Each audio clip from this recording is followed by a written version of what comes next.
Hello friends, మనం పిల్లల గురించి ఒక 5 నిజాలు లేదా అబద్ధాలు తెలుసుకుందాం. ఫస్ట్ మిత్, పిల్లలు చిన్నవాళ్ళు, వాళ్ళ మాటకు విలువ లేదు. ఫ్యాక్ట్ ఏంటంటే పిల్లల అభిప్రాయాలు వినటం వారి హక్కు. సెకండ్ మిత్, ఫ్యామిలీ ప్రాబ్లం పిల్లలపై ఉండదు.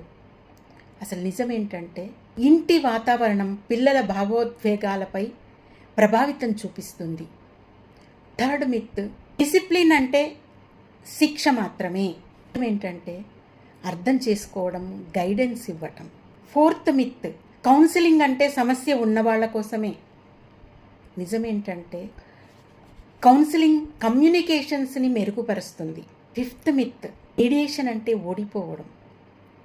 ఫ్యాక్ట్ ఏంటంటే మీడియేషన్ అంటే సరైన పరిష్కారాన్ని వెతకటం. పిల్లల హక్కులు తెలుసుకోవటం కుటుంబ బాధ్యత. ప్రతి నమ్మకం నిజం కాదు. పిల్లల కోసం సరైన అవగాహన చాలా అవసరం. Thank you.